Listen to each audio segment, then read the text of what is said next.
Welcome everyone to our October Department of Public Health seminar. I'm very pleased to welcome Dr. Gary Ruscha. He is joining us from his home in Ukraine.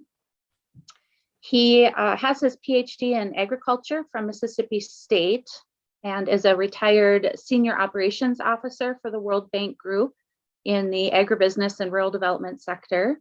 I hope I'm getting these details right. He's had a very varied career. His projects have focused on community-led local development. He has 40 years of experience in more than 70 countries. He is currently doing international consulting and is also an adjunct faculty for the Wilmette Institute. And he's a climate reality leader for Al Gore's Climate Reality Project. And I believe also now a trainer as well. And so please join me in welcoming Dr. Ruscha. Okay, well, I'm glad to be here. The subject matter is, I think, for me, very relevant and very important. I think you see on the slide now the Climate Reality Leadership Group. This is Mr. Vice President Al Gore's group. He actually has been in climate activities since, I think, when he was in the university back in like 1970. And so he is an activist, and he's been an activist most of his career, and he remains an activist. So right now there's about 30,000 of people who have received training in his group. And our role worldwide is really to go out and discuss the climate issues that are impacting the world in which we live in today, and what we believe will be impacting the world into the future. So I'm going to try to go through these slides as quickly as possible, because there's just too many slides and too many different issues that we can bring up and talk about.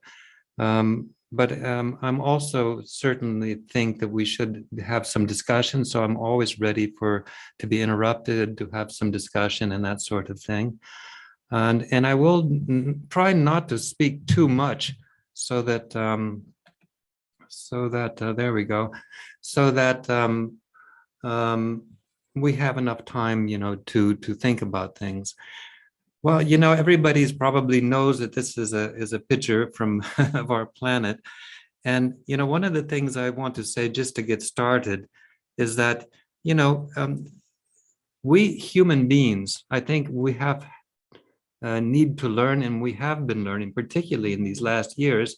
I think that when we have the coronavirus, and we have the issues related worldwide to climate, to coronavirus, even to other things like globalism, these sorts of things now are impacting the whole world, not just individual countries, more and more.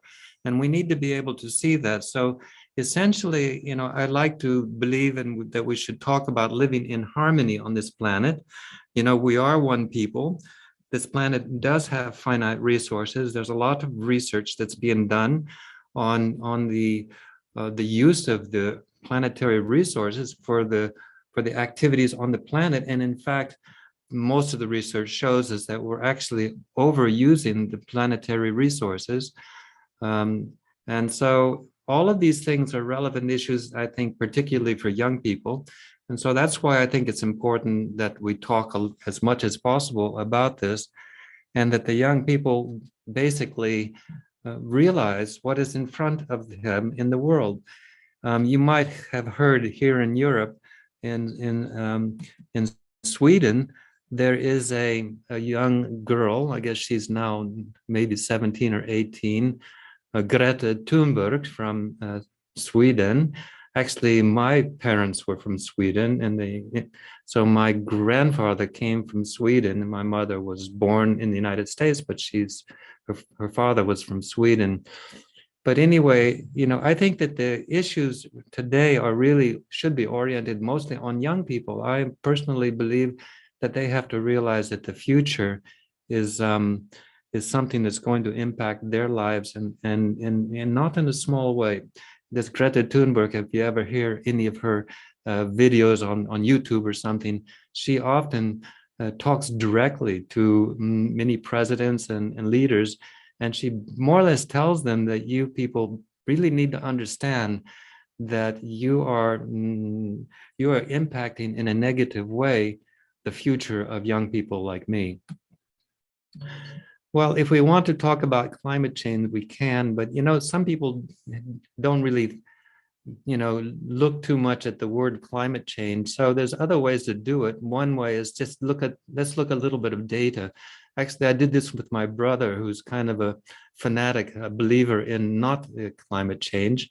And so I say, okay, look, let's look at the data.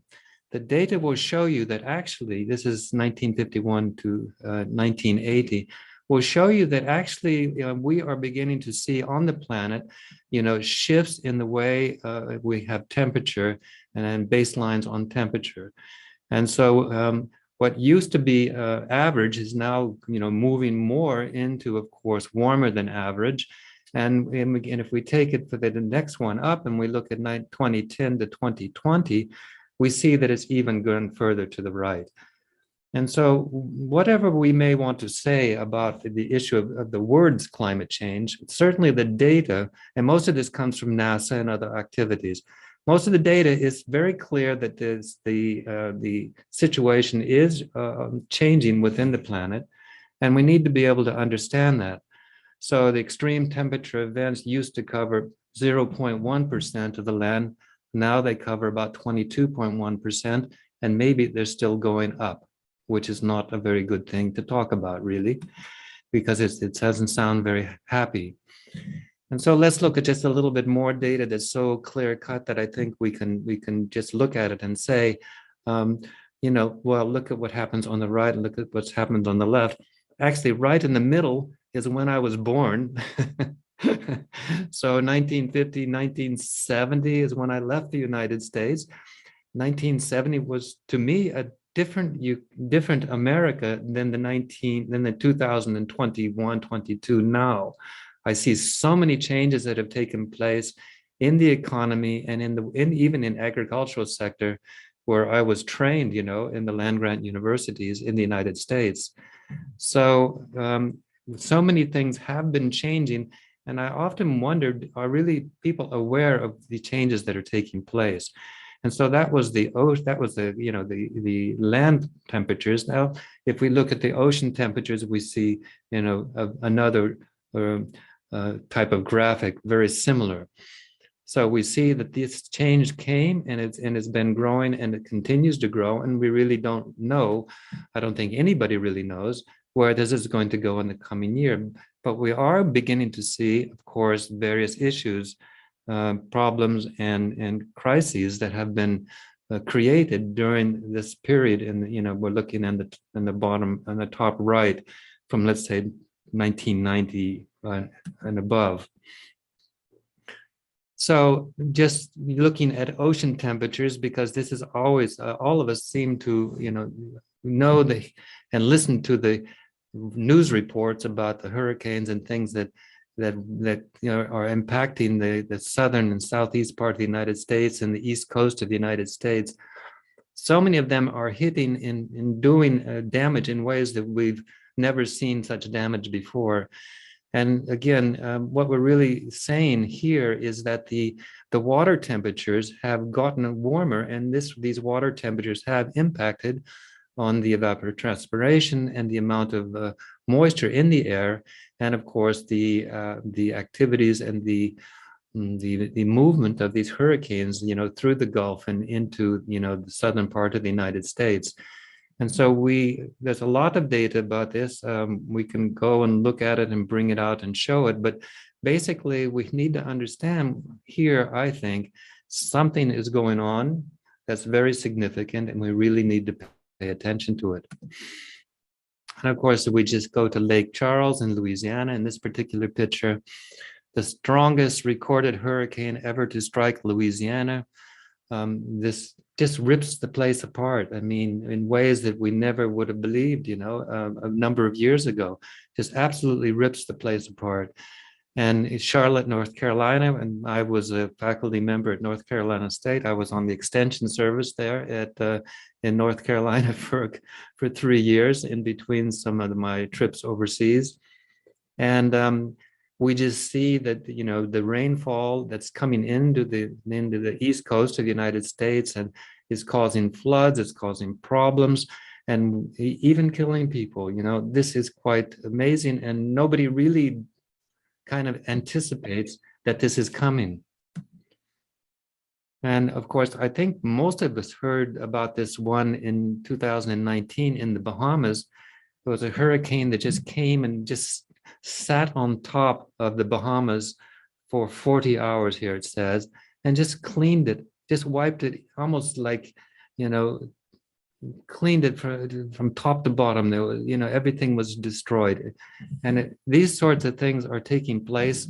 And this is, I think, all of us who are working with climate change understand why that this is happening. It's really happening because of the temperature increases, the water temperature increases is very significant. And of course, this is causing more rainfall and more of the catastrophes. And so this is a statement that I think I have to continue to get my head around, because basically, fact is we often see some of the worst places that have problems during these issues, during these catastrophes, are coming because of the poorest people, you know, in the area where it's taking place.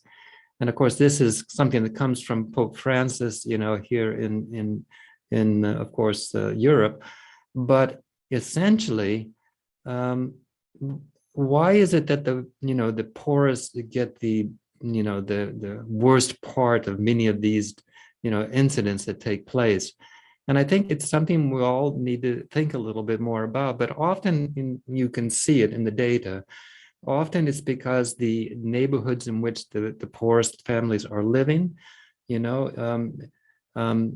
may be in a lower part of the topography. Maybe it's close to certain, let's say, activities in chemical processing or something along that line.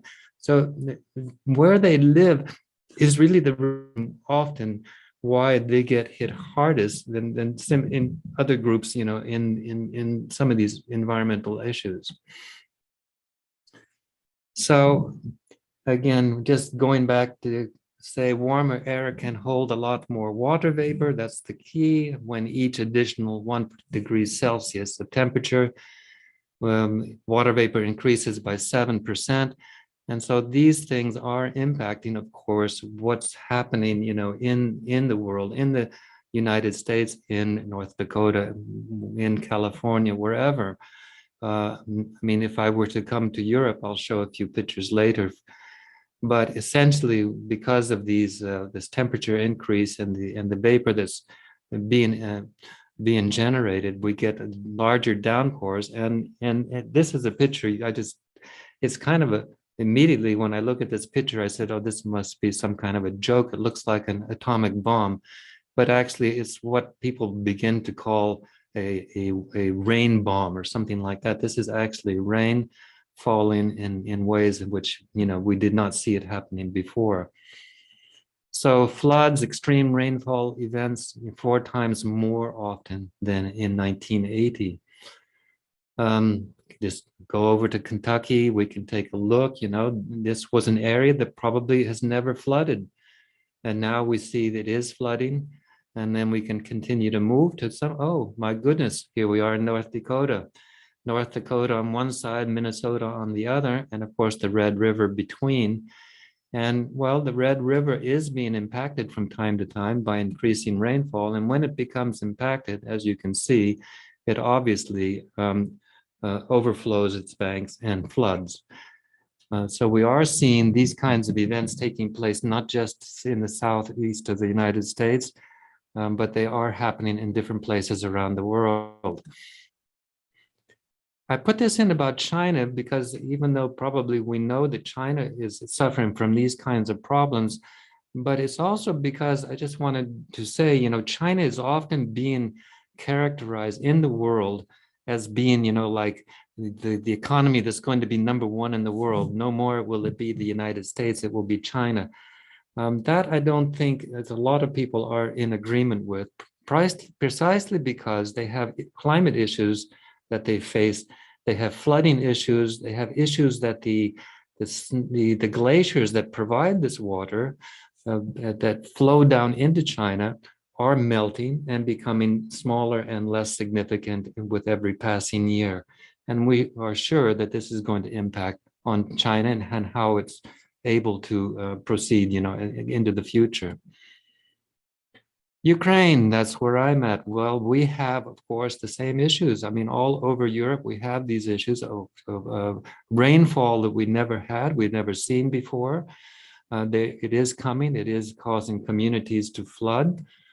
And of course, this is something that makes me quite sad when we see these kinds of chemical facilities and plants, that are also in low-lying areas that get flooded, and then the chemicals that are, coming from these facilities that should be, of course, safeguarded, from the climate and from the environment, are not. They are actually being impacted by these floods and moving into different areas. So Houston, of course, is one of those areas with these kinds of facilities, and we're beginning to see, well, they used to say that it was going to be a 1 in 500 year flood, or a 1 in 1,000 year downpours, but actually we are beginning to understand that things are moving much quicker than that now, and we have to be aware of that, and we need to be able to, take stock of that and make decisions. In the United States, climate-related events, are causing huge amounts of money, and I really don't understand it. Same thing is happening in Europe. This damage is in not just millions but billions of dollars, and this has to be impacting, our economies and the way in which people are beginning to live their life, particularly as we go forward into the future.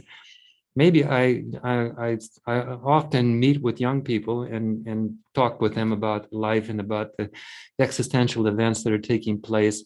And I often tell them that, in my opinion, you really need to be able to understand that the future is not going to be so much like the past. And there's a lot of research that shows that, if we go back into they say 1930, 1940, when we saw, a lot of materialistic activities, more and more things were being sold, commercialism, we might call it, and this became something that we became rather used to. But now I think we're running into a situation where it may not be that at all. And one of the things that always impacted me was that, as you have more things in your house, it brings no additional happiness. In fact, there's a lot of data that shows that, but it actually can even cause even more difficulties. Having a lot of things in one's house is not necessary. So I often tell young people today, the big word that I would like to stick with these days is minimalism. I think we can live in a minimalistic lifestyle. There's nothing, that's going to make it worse for your life. In fact, in many ways, it can even make it better. So lots of money is being spent. We really don't know why these things are happening. I've also done quite a bit of work on financial issues, because I did work for the World Bank for many years, not necessarily because I'm really a big person on the macro financial activities. I'm more on the micro side of things. But actually, we have seen since 2007, 2008, in the United States and in the world, and in Europe, in the European Union and others, we've seen huge amounts of finance that governments are adding to their national debt, and these debts are increasing almost at an exponential rate. And the big question that I have, and I think everybody should have, is, well, what comes next? Now that the debt of the United States, for example, has grown to such an extent, who repays that debt? How is that going to be repaid? And how are we going to deal with that as we go into the future? These are big issues that have to be dealt with. I'm going to try to skip a lot on some of these because we're just going so quickly, but probably most people know that in the western part of the United States, particularly in the southwestern part of the United States, they're experiencing a huge drought. In fact, it's been going on, I can't remember exactly if it was 6 years or 7 years or something like that, but it's not something that just happened yesterday. And we know that this is going to impact the entire region. And so how is that going to play out as we go forward? But California is currently in drought. But when I read this, I say they do realize that if things have currently been in drought. Currently, that really means the last 6 or 7 years, and of course that has impacted on the forest area, which is impacting on the fires that are burning there. And just to continue to show, it's not just the United States. Groundwater levels in Europe are also decreasing. So we see the same kinds of activities happening. You can see Ukraine there. In the southern part of Ukraine, just to make there's one little island that looks like an island. Where it says Black Sea. That's called the Crimea. You probably know that Ukraine and Russia have a war going on between them, and Russia more or less has taken over that particular island, which is not Russia's island, even though they pretend that it is. But the fact of the matter is the Crimea is back basically out of water. And so Crimea is complaining, and Ukraine is saying, well, if you give us back our land, maybe we'll be able to take care of your water problem. So wildfires, I'm going to spend not a whole lot of time on them because I think everybody's heard about them. These things are phenomenal, and they really make you sad and do consider the people who have lost their homes. And this is it over? Has the last wildfire, burned out and things are going to get better? It doesn't look that way. So again, it's another thing that we have to look at as we go forward into the future. So again, billions of dollars are being involved here. Wildfires have accounted for up to 25% of pollution, in recent years across the United States, and up to half in some Western regions. Well, yeah, but what does that mean, that kind of pollution? Well, again, getting to health issues, wildfire smoke causes more hospitalizations than other types of air pollution. Well, if you live in that part of the country, whether it's Brazil or whether it's California or whether it's Australia or it's Southern Africa or in Greece, in Turkey, like I said, or, well, keep going. We can find Russia. Let's go to Russia. All of these countries are having wildfires. Smoke is a big problem. It's impacting the young people particularly, but not just the young people. So that's why I just thought I'd throw something out there. Since I'm not an expert on health, Dr. Danielson is the expert on health here. And so you should ask her to talk about these things. Climate change, this comes from the CDC, the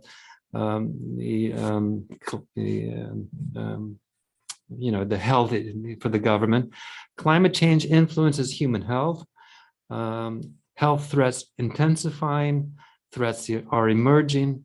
Not everyone equally at risk. I already brought that up earlier because of sometime the location where you live, or maybe it's something about the community where you may be in a more poor community. They have greater risk in some of these communities. And then the health effects, that are caused by some climate effects are very, they just seem to be a whole range, anything from respiratory, cardiovascular, to even threats to mental health, these things that are taking place. I mean, if I was in California and the town that I lived in all my life and spent all my life, loving and working with and sending my children to school there and everything else. And all of a sudden the town has disappeared, you know, in about 2 hours, the whole thing was burnt over. I think I would have a mental health problem, quite frankly. And I don't think that's funny at all. Well, some of you may know that Ukraine is next to Russia. And so I will mention the fact that I lived and worked in Russia from the time when Russia was broken up. And I even have a Russian passport, even though I don't really need it. I've got one. You know, the Russia, of course, has a huge area, Siberia. It's not very highly populated, but it is a lot of issues are taking place in Siberia today, including wildfires. They call them zombie fires, and they are very much impacting the planet and the climate change because of the carbon dioxide that these fires release. And so again, we can just look around the world and we can just keep going to find these issues everywhere. The Northern Hemisphere's peatlands store more carbon.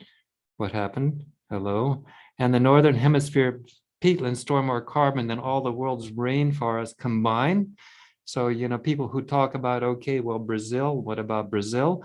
You know, and the rainforest in Brazil, well, don't forget that Brazil is not the only place that these sorts of things are taking place. So again, I mentioned to you that climate change is taking its toll here in Europe, in Southern Europe, in Greece, and you know, that was this year, well, last year.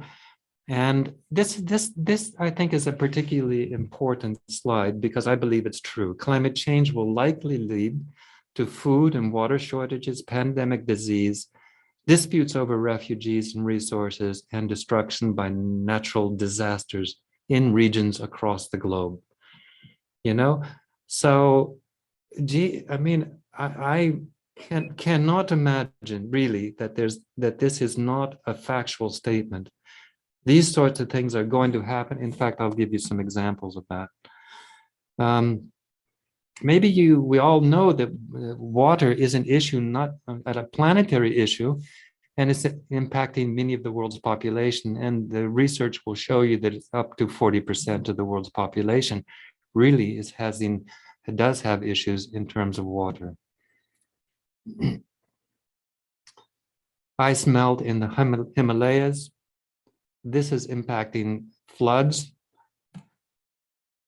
Okay, here's one that I wanted to bring up. Syria. This is a Syrian farmer. This was a farm in Syria that used to grow wheat. Well, look at it now. It doesn't look like it's going to grow much wheat this time. And what this impact, and this was climate change, and this was the impact of temperature and heat in this particular area, rainfall. And basically, it became practically a desert.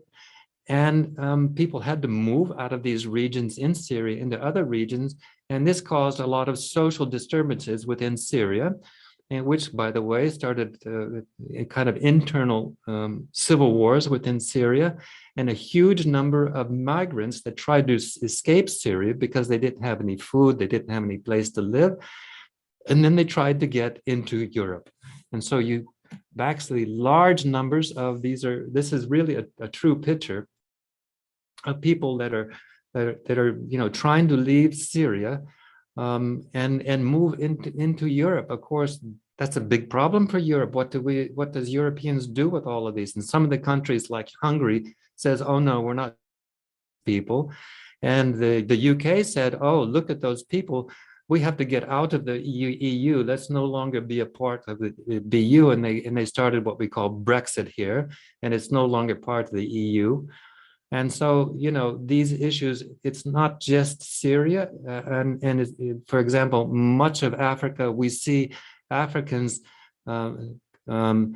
migrating through, let's say, the Sahara region up to the edge of the Mediterranean Sea, finding some small boats to get on and trying to get into Europe by sailing across the Mediterranean Sea. Many of them, not many, but I don't know if many is maybe the wrong word, too many of them is probably the best way to say, actually die en route because their boat capsizes. It's not their new boat or anything like that.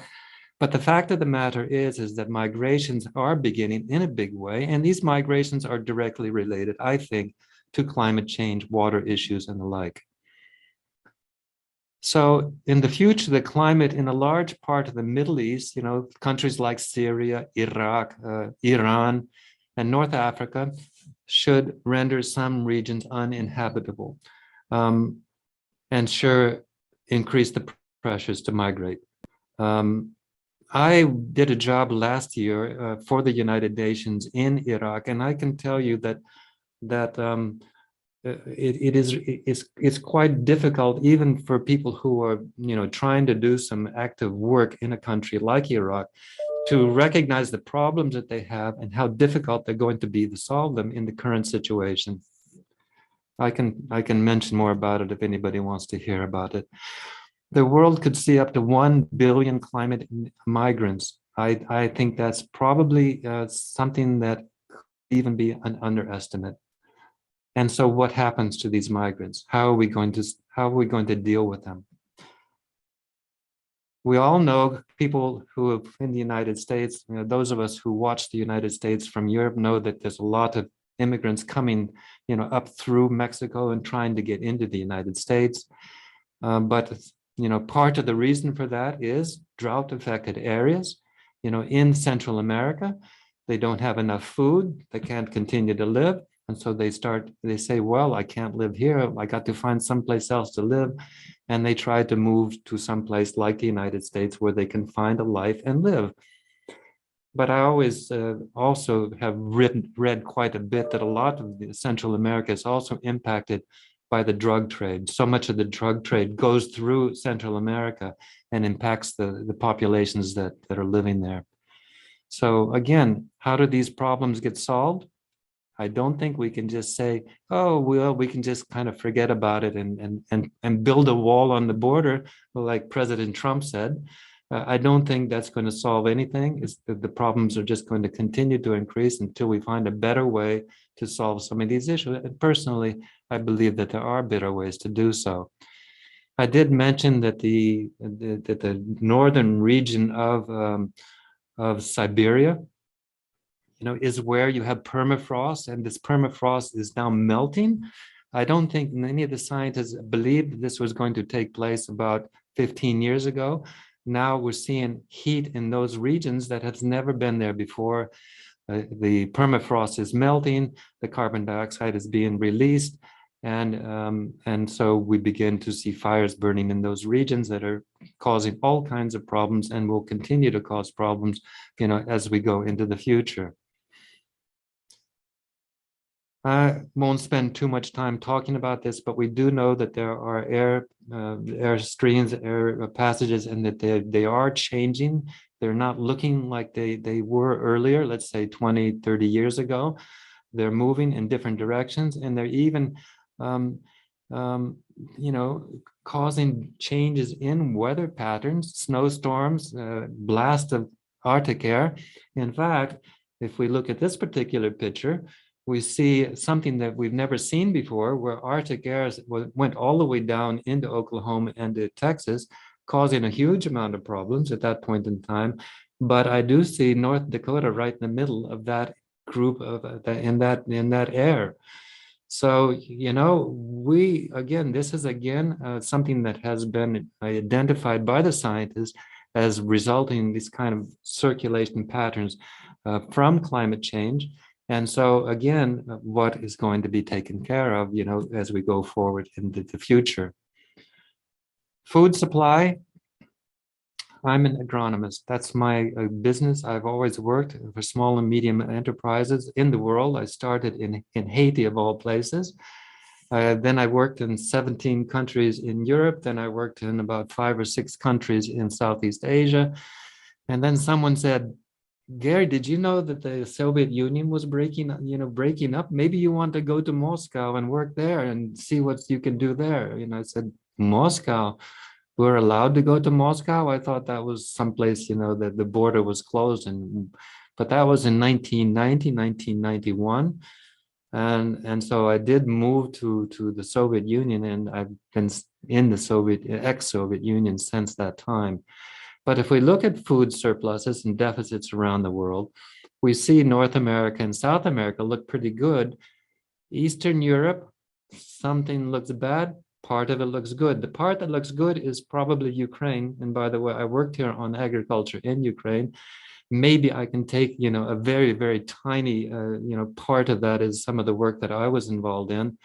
Then we look at Central America, Sub-Saharan Africa, Western Europe, Middle East, North Africa, Asia, and we see, what do we see? We see food deficits. And this is being predicted in the future. People are saying by 2030, 2040, there will be a food deficit in the world. Okay, how is that going to take place? What's going to happen when these people don't have food? Do we just let them all die? Okay, the poor people no food, they're going to die, let them starve. Are they going to migrate? Are there going to be wars? There's so many things that could be happening, but I think young people, and I think Greta Thunberg is my famous, example, need to know that the coming 20, 30 years are going to be very, very significant in the way the world is going to be transformed. Is it going to be transformed in a good way, or is it going to be transformed in a bad way? So extreme events, changing precipitation. By the way, I did read that North Dakota has changing precipitation patterns. And so there, we need to study those sorts of things.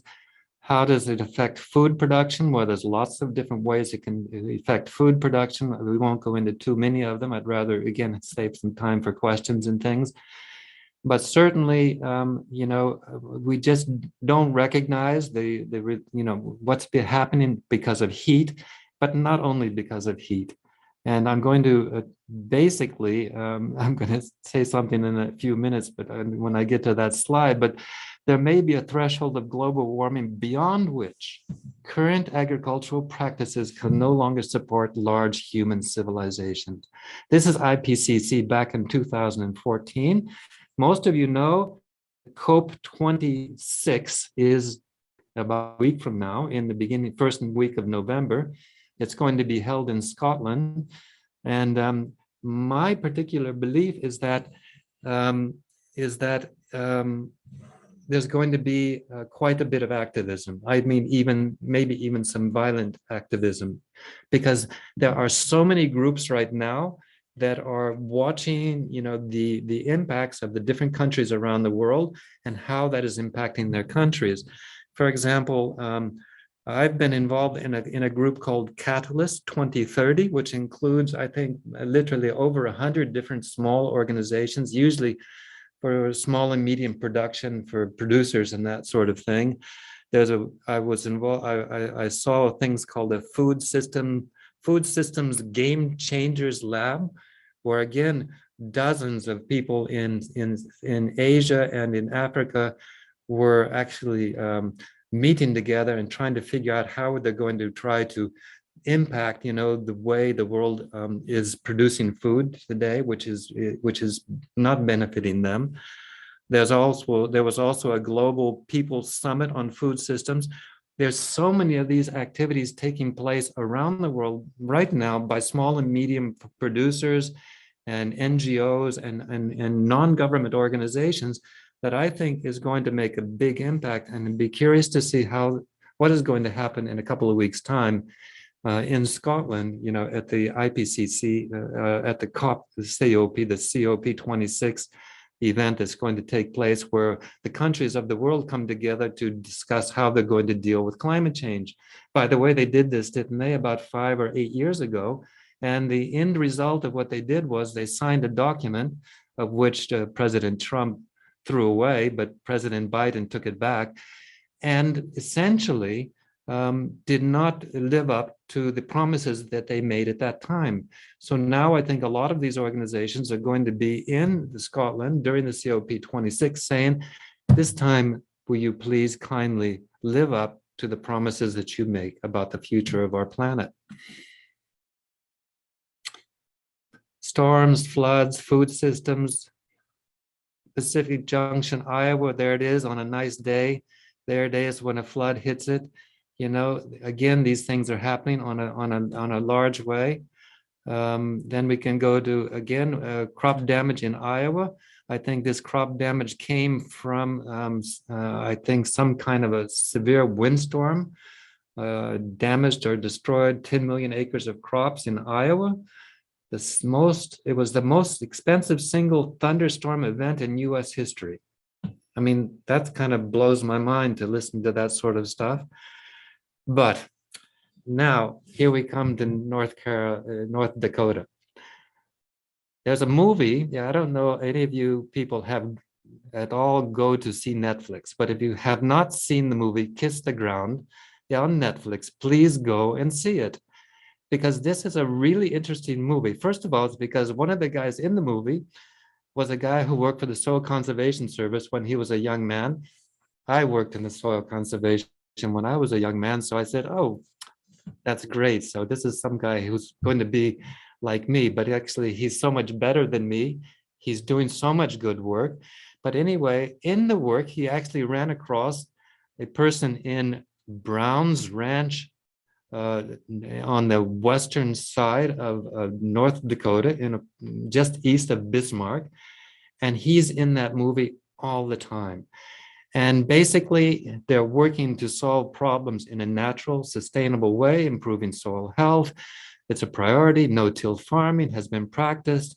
Diverse cropping strategy. I mean, he all talks about it, and he explains, if you don't do that, what the hell is going to happen to the farm, what's going to happen to the land, and what is happening to food production in ways that I don't think that we are really paying attention to.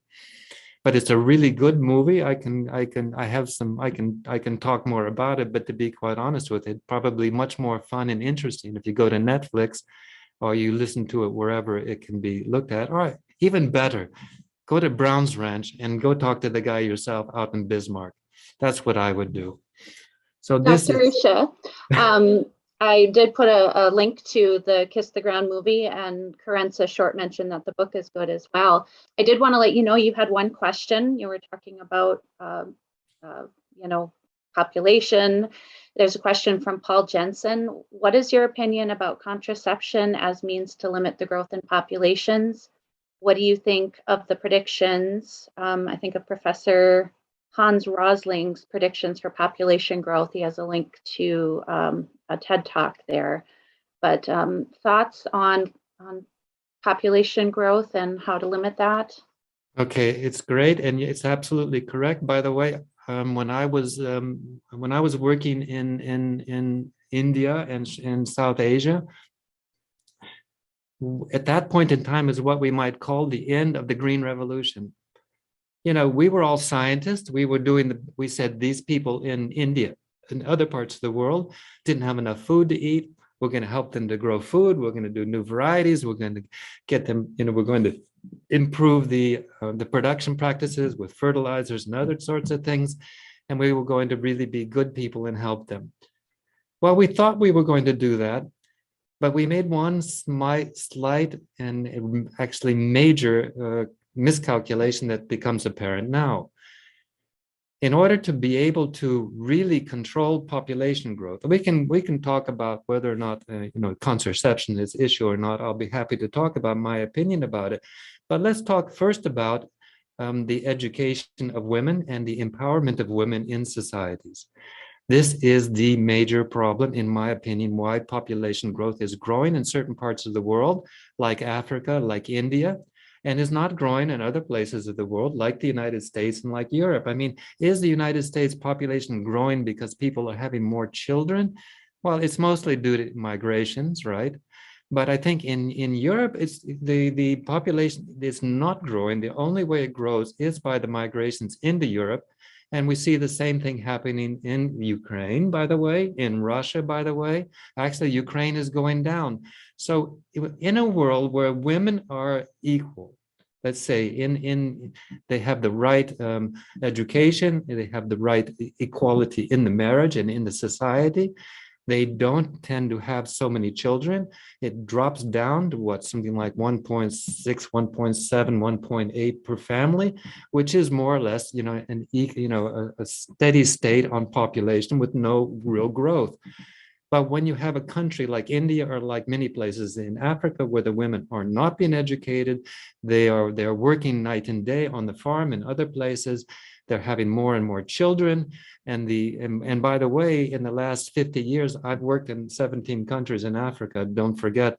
And the quality of health issues in Africa has increased. We have reduced problems with the tsetse fly and other issues that have caused lots of deaths earlier. And so now the children live longer. There's more people, but we don't see how this is going to benefit Africa, which is growing much too fast, and the women simply not enough education, so that they become so that the population does become stabilized. If we want to go and then talk about things like contraception, to be quite honest with you, I think it's, I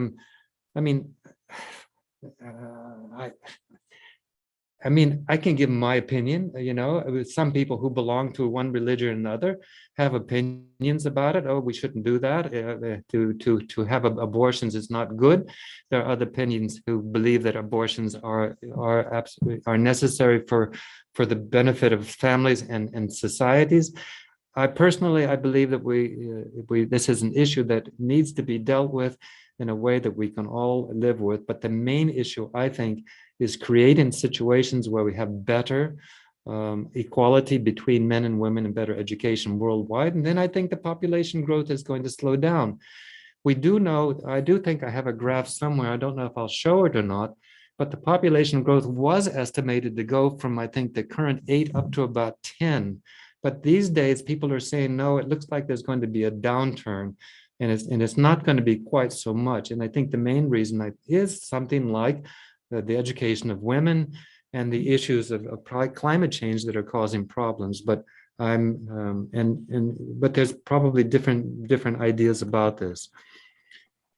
Thank you, Dr. Ruscha. I have another question or comment for you from Namisha. Are you able to hear me? Namisha is from Sri Lanka, a small island in the Indian Ocean. And Ayubawan. I gave her a Sri Lankan word. Ayubawan. Yeah, Ayubawan. Wonderful. So currently they're facing food insecurity, which they never thought would happen. And it's surprising to learn that it's climate change as well as political instability. Yes, I was in Sri Lanka for 5 years. And so I worked for the Department of Agriculture in Kandy. And at that point in time, of course, there was an insurrection by the JVP and the Tamils up north. And so, Sri Lanka has gone through many different issues, in the past 20, 30, 40 years. I don't think I can give you a big answer on this. I'll give what I believe from my friends in my life in Sri Lanka, is that the education system in Sri Lanka is much better than India. Both men and women are well educated. Families are quite strong, and there's a lot of possibilities in Sri Lanka to find, I think, ways to solve some of these problems. Of course, the issues are there, but I've been in other places of the world where I don't think they're solvable. I personally believe in Sri Lanka it could be solvable, but okay, I can't say much more than that, to be honest. I'm sorry. And but I have one. Oh, didn't want to cut off your comment. Go ahead. But anyway, Sri Lanka is a beautiful country, and the people are absolutely, I think they're hardworking, and there's a big tourism industry, and there's no reason why the country can't be regulated for its climate, for its forest area, and for its agriculture. In my opinion, it's just perhaps a political issue. Okay, Ramona. We have a comment from Mark Taggart. Namisha says thank you. Mark Taggart mentions about hearing more and more about extensive energy use, primarily in our computers, also related to how lovely it is that we're able to communicate like this. China recently shut down Bitcoin systems. I've been hearing about that as well, how heavy of a load their electrical use is. He says he appreciated your message of doing less and minimizing things. And as an influence in that moment, he adjusted your video clip to simply be your photo to help reduce computer processing. He's wondering if energy consumption is something you're seeing optimized in big tech and computer sector, or what you're hearing around that. I think if I fully understand the question, I think I'm going to give you a few slides in the future. Let me go to those slides and come back to this question later, because there's just a lot that's happening in terms of energy. Just to give you an example, I was sitting here on a farm, on a small farm in Ukraine. I don't know if you can see it behind me. If I'm not sure what kind of, but that's a farm that I live on here in Ukraine now. I got 30 kilowatts of solar panels. I have a small school for young people. I have horses. I have tractors. I don't need anything. I have the capacity to deal with electricity here night and day without a problem. And by the way, the reason it happened was because the cost of solar panels went down so quickly in the last 10 or 15 years. All of a sudden, I said, "Well, my God, I can buy those solar panels." So I did. And I'm learning how to use them, how to organize them within the context of what I'm doing. And but in terms of energy, again, I should get back to, it's probably better to go to some of the slides where I show some of this. But by the way, in North Dakota, my understanding is you guys have a lot of wind. And if you developed the wind energy in North Dakota, you could cover all of your energy needs and more in North Dakota practically alone. But okay, maybe that's not the right thing, but I'll go to a few more slides and we'll see what happens. But thanks for the question. But it's a big question as far as the Bitcoins and that sort of stuff. Does anybody really know the answer to that? Here's my answer, about this. The United States, from World War II until now, the US dollar was considered the world's, currency. And even in international affairs, they have to be dealt with in many countries in US dollars up till today. I think with Bitcoin and other things, this is going to change. And when it changes, it's going to be very interesting to see what comes next, because it's going to be a very interesting phenomenon, I think. But we have reached a point now where the world, sometimes we hear people say in, particular faith that I belong to, we often say that, the world should be able to communicate in one language. Is it English? It could be English. It could be some other language. It doesn't really matter. But we now live in like one world. We have to understand that the borders are not making such a big difference. In climate change, they don't make a difference. In language, they don't make a difference. When my kids here in Ukraine who speak Ukrainian and Russian, when they come to meet me, I said, okay, which one of you guys are ready to speak English? And they all look at me and I say, come on, you have to understand, you're now European. European youth now speak English. I don't care if they're from Germany, from France, from Italy, from Sweden, Switzerland, they're all speaking English, and you are European now, you're not part of the Soviet Union. And so all of these issues are going to come together, including the financial issue. It's a huge problem, and how it's going to be solved is anybody's guess right now.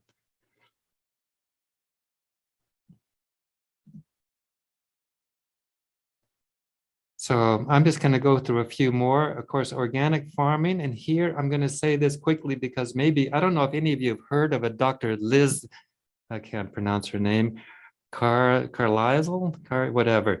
And the mutual practice, the practice of mutual, oops, I can't see it on my screen, aid. This is okay. Don't feel bad about her. She's from Montana. She's not from North Dakota, but I like her work. She's, I think, a professor now in Santa Barbara, if I'm not mistaken.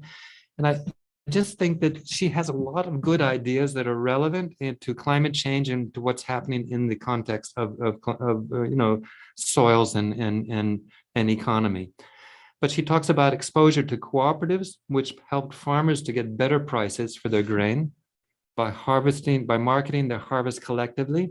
By the way, I have worked with cooperatives worldwide. I was actually managed cooperatives here in Ukraine for a number of years. Farmers had to learn to see the world as a neighborhood. I think this is, again, absolutely fundamental.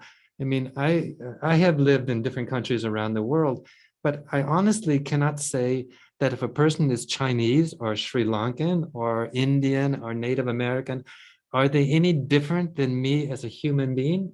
I mean, yeah, they might have a different language, a different culture. They may think differently. They may see the world a little bit differently, but we have so much in common. And we need to understand that we are a neighborhood. We're in this together. Organic farming, well, if you go back to, the thing I recently just talked about with, Kiss the Ground in Brown's Ranch. I mean, we have to understand that organic, that 437,000 acres is in Montana, by the way, the second only to California. So I think you guys in North Dakota need to catch up with Montana or beat Montana on this, because this is the future, whether we like it or not. And community, whoops, go back one. How did I do that? That was me, probably. Sorry, go back. Go forward. Can go forward. Hello, there you are. There we go. Okay, I'm going to just leave that to go as far as the organic goes, and just begin to deal with other things instead of going back 2 or 3. But I think organic and is going to be again a discussion that I think is going to be very big. And it's not just, I mean, it's the term organic is interesting, and it's different from, let's say, from producers who are using non-organic means in terms of fertilizers and pesticides. But if you go watch the movie Kiss the Ground, you will understand a lot of the reason why, getting away from these pesticides and the kinds of fertilizers that are being used is actually something that can even benefit the company and the planet. But let's talk a little bit about oil and gas. And this is something that, surprised me, because I really didn't understand that there was so much of this even in around the world. Pipeline incidents, my gosh, is it really even possible that there were so many pipeline industries, fatalities, injuries, hazardous liquid gas? I mean, these pipeline issues seem to be just happening all over in the United States. And I think I read something recently that in North Dakota, there were, they used some kind of strange word for it, wells that had been dug, but then they just been left alone to not be utilized. And they are impacting, some of the issues with climate. So these issues of pipelines and hazardous gases scaled by spill size gas and that sort of thing that are taking place around the world today. Again, this is very much directly related to climate change. And what do we see? Well, here's Dakota Access and Keystone XL and, protest in Washington, D.C. By the way, it's my understanding across the border in Minnesota today, there are protests against Line 3 going on. Now, why do we need these protests about these lines, and everything else? I mean, North Dakota, I think, is number 3 in terms of oil production in the United States. Is that going to be something that we're going to need to deal with in the future? Do we have to stop them producing this oil, so the climate change isn't going to create worse problems for the future? Well, I think we don't need to go so far as to say we have to stop or we have to do this, but we have to find some way to figure out how to deal with these issues. Personally, the line 3 is coming from out of Alberta. And if we look at the kinds of destruction, the environmental destruction that's going on in Alberta, it's really, I've worked there and I've actually driven through that area. It's phenomenal to me to watch, what's going on and understanding that how much of that is now being moved through pipelines, through lands, in the United States. And of course, I just wanted to comment, Dr. Ruscha, that Jamie Thongfet mentioned that the protesters are referred to as water protectors. Great, good word. I'll use that in the future. Thanks for reminding me, because that's exactly what they're doing. And so the global impact of air pollution from fossil fuels can this be even possible? $2.9 trillion per year. Again, these are fossil fuels. What are the fossil fuels? It's oil, it's gas. So, all of these things we know are impacting us. What about mercury? And what's this kind of smokestack and those clouds? What does this have to do with mercury? Well, actually, I think I have someone who's going to tell us all about it. But let me just, before moving to that someone, in the United States, women of childbearing years and young children are encouraged to avoid eating many fish, because along the seacoast where you have a lot of the coal being, burnt, and this coal dust has a lot of mercury in it, it is causing mercury contamination. So here we have coal burning power plants are responsible for 42% of mercury emissions in the United States. And we know that mercury for our health is not going to be okay. And this is what I was waiting for.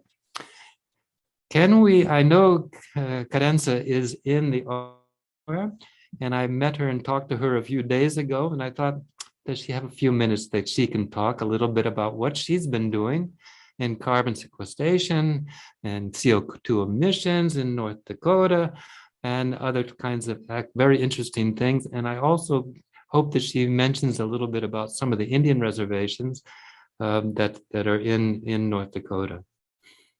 Can you?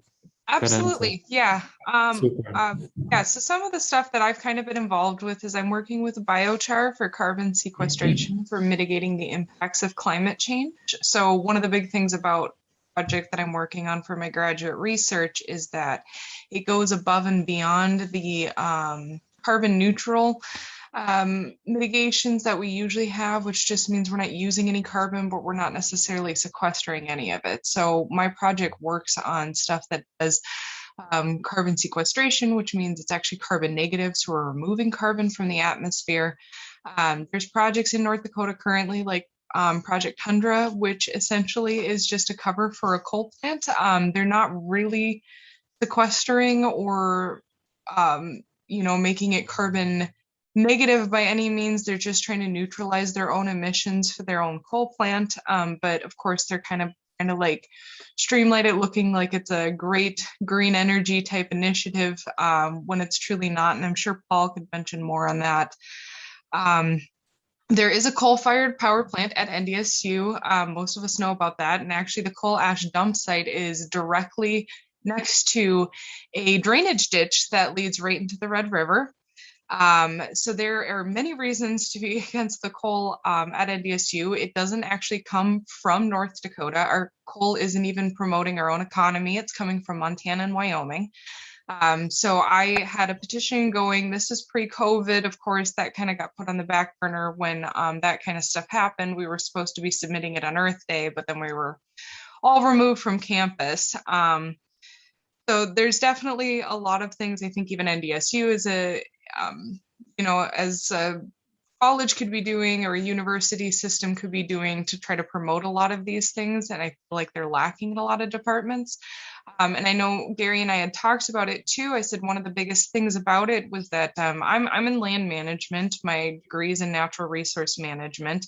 And it is not required that we have any background or understanding on Indigenous cultures. Now, as a graduate student, I was able to take classes, outside of what my curriculum calls for, to be able to take some of those. However, it should be required for all land managers, and at a land grant-based university, it actually should just be required in all generals, that we have an understanding of the land that we're on. So a lot of my work now as a graduate research assistant is promoting these sustainable communities while also trying to promote the history and the land of which we're on, and trying to involve more Indigenous influence into these management practices. Really great. Thank you very much. Because I don't really, I think when we have discussions of this sort, I do believe it requires a kind of a collaborative understanding of these issues. And the more we work together and think about these things, the more I believe that we can make a difference going into the future. So thank you a lot. And we had a nice conversation a couple of days ago, and I'm really happy you're here today. Thank you. So let's see if I can go.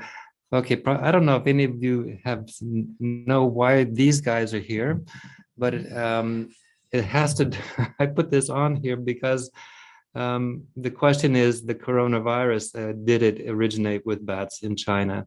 I don't know, but what we do know is that infectious diseases in the world today seem to be coming from animals to humans. And perhaps that is what happened with the coronavirus. I can't answer that question.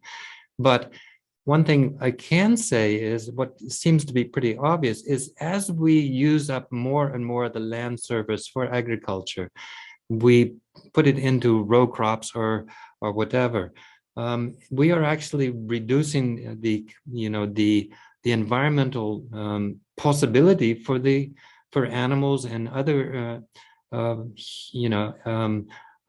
biological entities in the planet that we have today, which is impacting them and even impacting us because of the decrease in the environmental areas in which they live.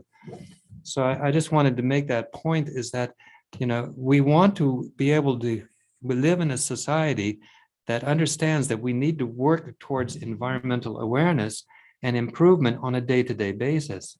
And we do see around the world tree planting activities that are going on in Africa. There's one in Africa where they're trying to, have a kind of a tree barrier between the Sahara and below the south of the Sahara Desert in Africa, and thinking that this barrier and having these trees there and having more vegetation is going to change the climate, back to a more reasonable climate, and not so much of the drought issues that are taking place and growing in that area.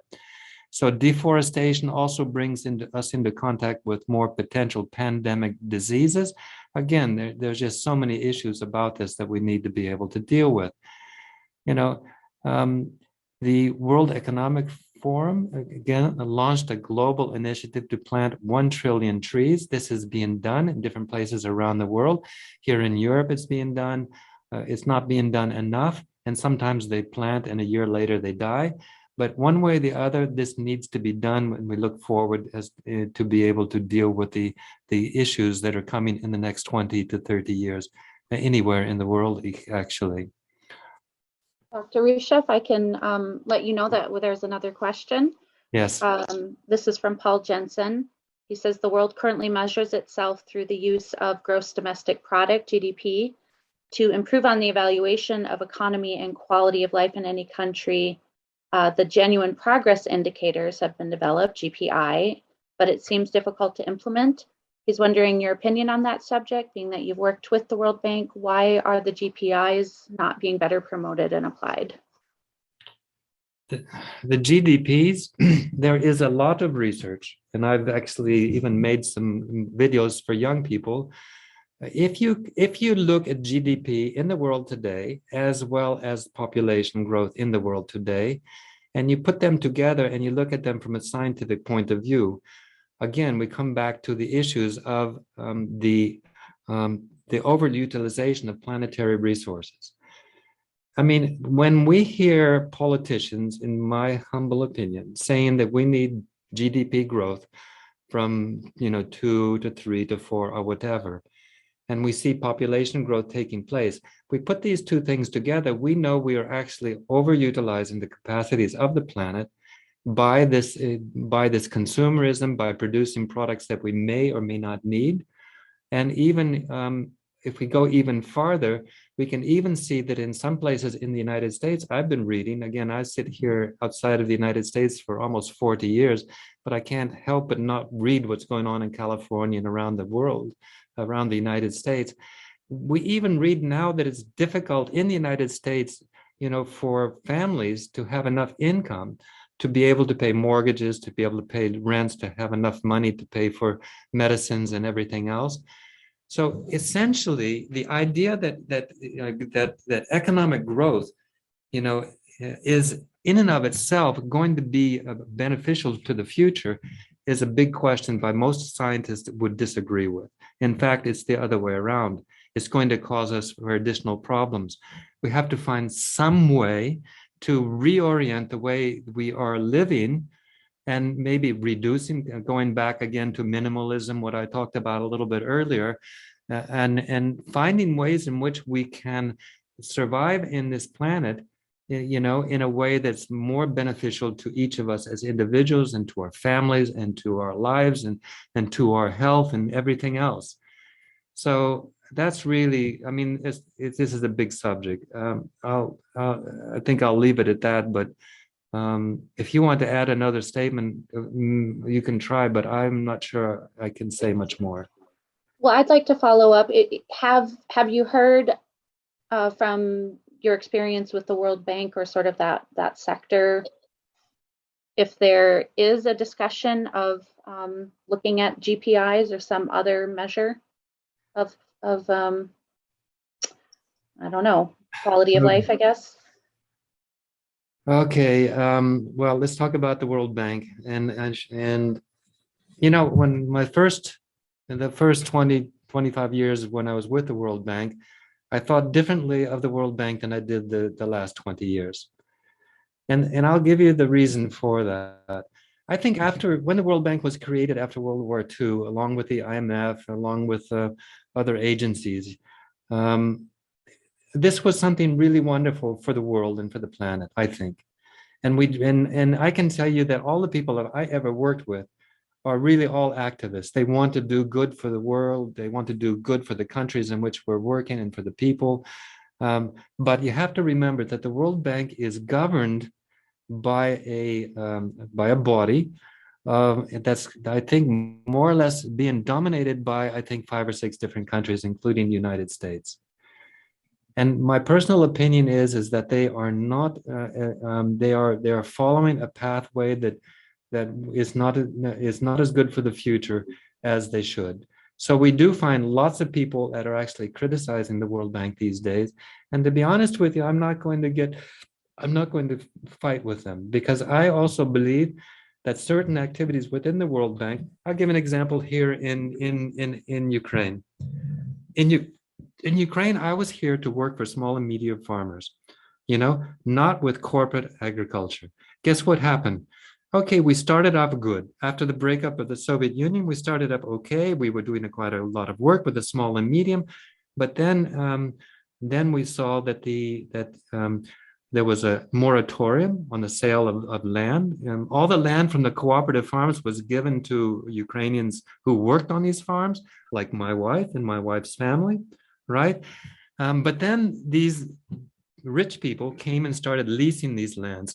And now we have corporations running agriculture in Ukraine with up to, literally, I know an American corporation that has 500,000 hectares of land. That would be over 1 million acres of land in under their control here in Ukraine.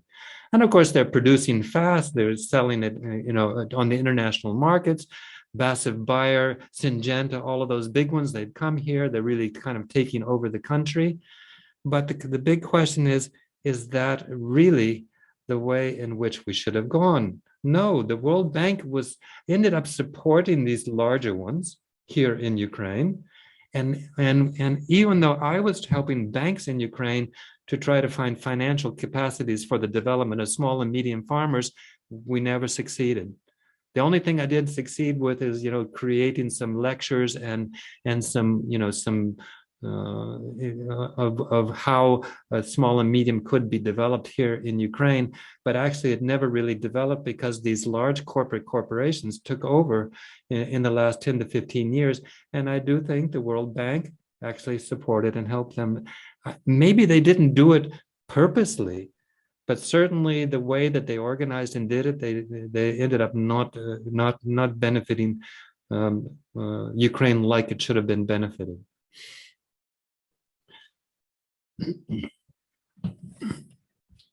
I don't know if that's a good question, but we could go on a little bit more.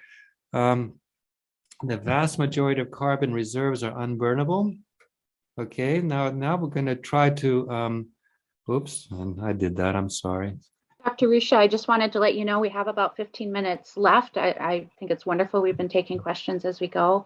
I do know that you have some information that's kind of orients us to what's possible and a little bit more hopeful. I don't know. I'm going to go quick. I'll go as quickly as I can. Let's do it. Okay. So basically now we're talking about, we do know, and we are coming into some positive things here. There are oil industry people who are saying that unextracted resources won't see the light of day. Okay, I think we understand what he's saying, right? He's saying that he's not going to be removing, he's not going to be dealing with this oil as we go into the future. And I mean, even I was working in Iraq, and I can tell you the exact same thing, that the oil industry in Iraq controlled 97, 98% of Iraq, but now it is not doing so. And so we had to develop other industries in Iraq. That was the program that I worked on under Sustainable Development Goals of the United Nations. So carbon tracker is an organization. We may now have seen peak fossil fuel demand. So I do think we are at a turning point now. This is an interesting graphic. If we look at, let's say, the S&P 500 with the stock exchange, and we look at the energy sector index, we say, stock exchange is going up, energy sector index is not going up, it's staying more or less level. And so what we're really beginning to see that some of these issues concerning fossil fuels are beginning to look like they're going to be different, that positive things are going to be taking place as we go into the future. Here's a funny one. These are, this is what's it say here? This is, sometimes I got something on my screen and I can't. Energy sector returns since January. Basically, clean energy companies, I mean, we're talking about solar panels and windmills and sort of thing, electric, they are making some profits, but fossil fuel companies apparently are losing, in spite of the fact that I think that they are receiving quite a few subsidies from the national government, from the US government. Since 2015, this is an interesting statistic. I had no idea until I saw this slide. At least 248 North American oil and gas companies have sought bankruptcy protection. That surprised me. I had never heard that before. So that means that something is happening. More than 50 of them with debts totaling more than 50 billion filed for bankruptcy. Something's happening out there. It's beginning to change. And I think this is a positive news for the future. But okay, if that's changing, what's going to replace it? And that's, of course, what we need to look at.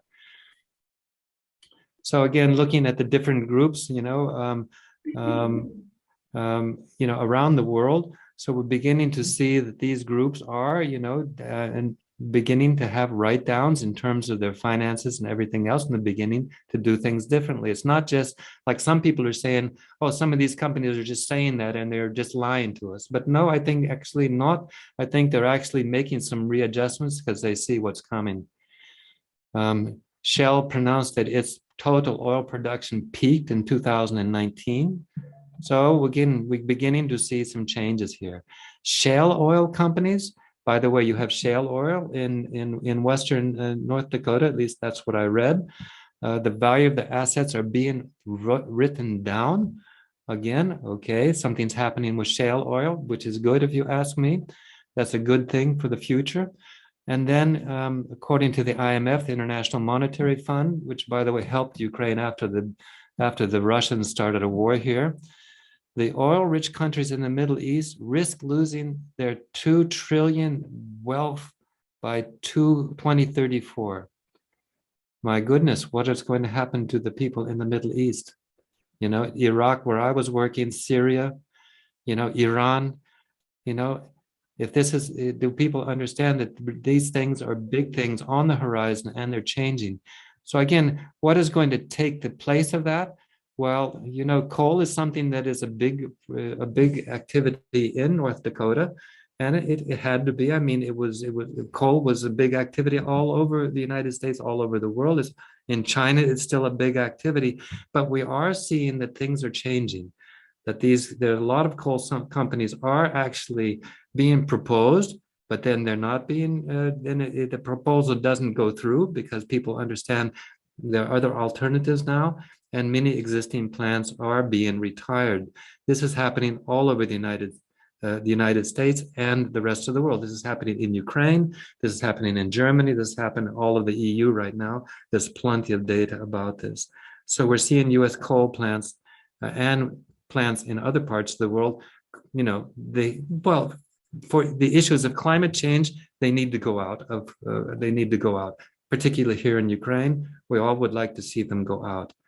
So they're going to be retiring coal-fired generating capacity, and the U.S. will add, here's the good part, another 197 gigawatts of solar and wind generating capacity.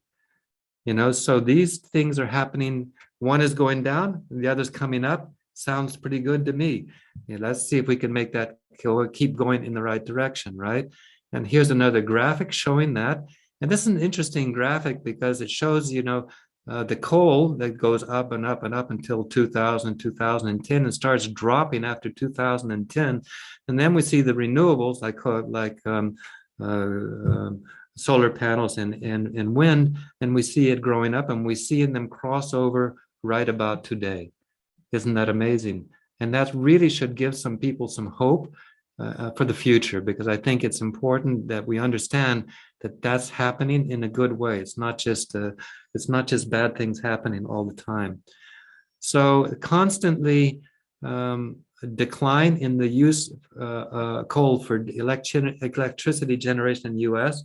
Is it possible with coal completely phased out by 2033? I don't know who Morgan Stanley is, but I say, whoa, that sounds pretty good, Morgan. I think I do know he's a journalist or something. There is not a regulated coal plant in the United States that is economic today. A guy from Next Era Energy, January 2021. So we can see that some things are moving in the right direction. And okay, then we look at here on the coal plant construction globally. Again, you see, some have been completed, some were commissioned. Okay, let's build this new coal facility, and then they were canceled, you know. And this seems to be going on and on and on. So it looks as if the world has decided that coal is really not something that's going to be beneficial for our future, and they're paying attention. That's something that's good, I think. 135 global financial institutions have announced they will stop financing coal-fired power plants. I suggest that that's a good idea. And we go forward. Okay, we said enough about coal, but there's just so much about it that seems to be moving in the right direction. Energy subsidies. This is something that kind of blows my mind. You know, I don't think we see this. I do think we see this here in Europe also. Subsidies for renewables, 24 billion. Subsidies for fossil fuels, 678 billion in the United States. I don't understand this. I mean, maybe someone can explain to me that there's a reason for this. It sounds like corruption. I'm sorry to say, that's what it sounds like to me. But that is a big question. Why are these billions? I mean, the young people, Greta Thunberg is saying the same thing that I just said. Maybe I'm just repeating her words. It's not mine. I don't know. 28 times larger, you know. So we have solutions at hand. That's the point we want to make as we close up, you know, the talk in another 7 or 8 minutes. And I'll try to go through them quickly. You know, what projections compare with reality? Wind capacity, you know, it's growing. It's growing fast, and it's going to grow even faster. And there's no reason why it's not going to continue to improve the situation. I think Biden is doing wind projects off the coast of the East Coast and the West Coast of the United States today. I think it was in the news last week. So U.S. wind energy capacity going up in the right direction. And here's the thing that I thought was kind of cool. Some utilities in Texas are offering free electricity at night because wind energy is so abundant. That sounds pretty good. I think that's what I want here, you know, at my house. Give me some free energy. I like that. So, okay, we can just keep going. You know, the renewables in 50.8% in Germany. I think most of Scandinavia has gone closer to 100%. I'm almost positive. I think Sweden in particular. The United Kingdom generated more than 26 times as much electricity from renewables as from coal in 2020. I think we should all have a big hooray. Wonderful, this is happening in ways that we think it should be happening. All right. So wind could supply worldwide electricity consumption 40 times over. Well, just a few more windmills and we've gotten the problem taken care of. Solar panels. Okay, I understand that solar panels in some country areas like North Dakota are not that great, but in other places like, let's say, North Africa, you know, or Australia, you can be creating energy, and you can.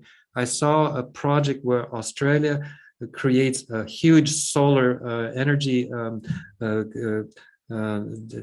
facility, and they put an underwater cable and send the electricity to Singapore. That's just amazing, really. Solar capacity in the United States, it's kind of gone up. And this is why I bought solar cells at my house, because my God, it used to be expensive, but now look at where they've gone down to quite a small amount. People can put solar panels on their roof. The Africans put them on their huts. Basically, there are lots of possibilities these days, and it's happening. So here's just an idea in Africa. This is going on.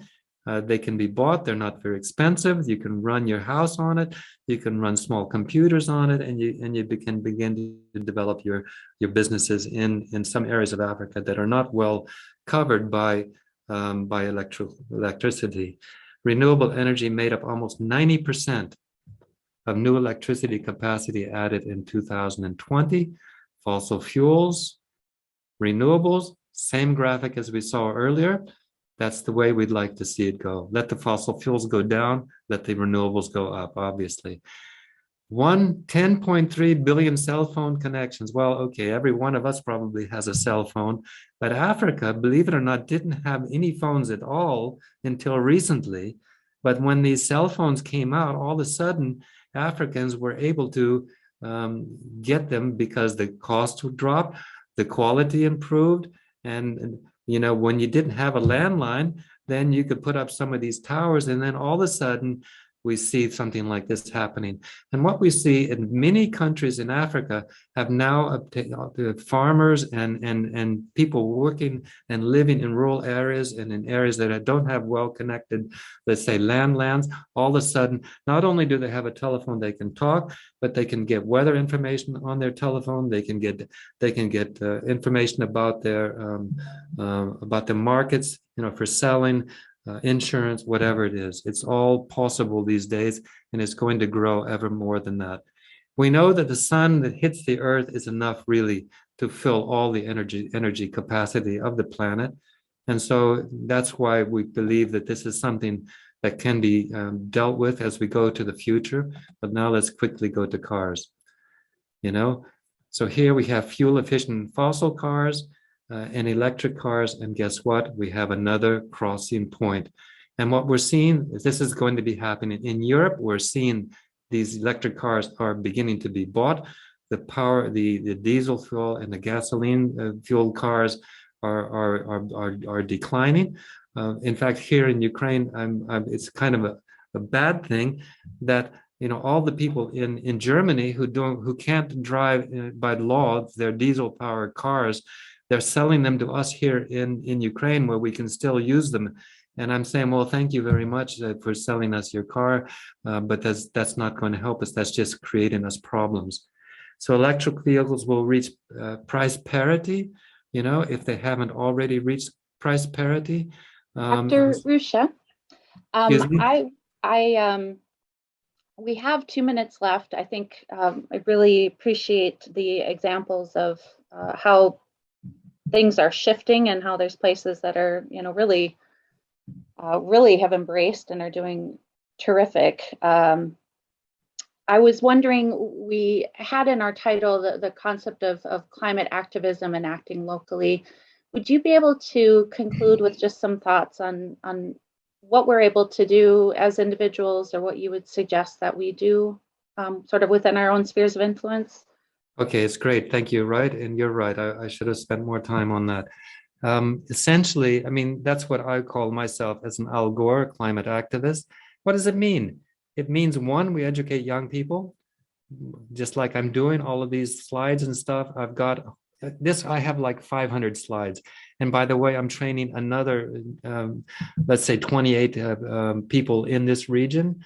And they are going to go out and begin to educate not only the young people, but also, some of the politicians and others. So really people, I sometimes believe that people don't see enough of what's going on around them. So let's get that information out there. That's a kind of an activism, but it's not enough for me, if you ask me. Even as Greta Thunberg says, the older people are not listening to, what is needed. And so in some cases, I think activism means, well, actually, maybe in the 60s and 70s when I was out, activism against the Vietnam War, activism for women, activism for indigenous communities, we felt that was the right thing to do for the future. And so I think that kind of activism is important. And it doesn't need to be anything difficult. We don't need to do any kind of violence. We should not do any kind of violence. We should not be involved in anything that would be destructive. But we should definitely be out there because we need to make these things known in such a way that enough people grow into understanding these issues and are ready to make the transformational changes that are needed if we want to get into the next 2 or 3 decades in a way that's going to be positive for us as human beings, individuals, families, our country, our society, our planet, and even, I might even say, the whole world, because we are headed for big problems if we don't move ahead to look at the kinds of changes that need to be made. I gave some example of changes, but there are often many more to come in the agricultural sector. Again, go watch the movie, please, and listen to what he says. It's fantastic, and it's all true, I believe. Thank you so much for that reminder and that resource. And it's exciting to know that here in North Dakota, we're a part of something that inspiring. And thank you so much for all of your insight and wisdom and drawing on your own experiences. I think we could probably spend a whole day with you. So unfortunately, our 90 minutes are up, and I just want to thank you so much for joining us, and really appreciate you taking the time. I really love working with people like you, and Ramona, we've been in touch, and thank you very much. It's wonderful. So take care, everybody. Thank you. I just wanted to point everybody to Sonia's comment in the chat about if you get power from an electric cooperative, run for a board position. Another form of activism. Oh, that's great. Thank you, Sonia. Keep going. The good ideas we need, Sonia. Yeah, more ideas. So thank you again, everyone, for joining us. Thank you. Okay, all the best to everybody.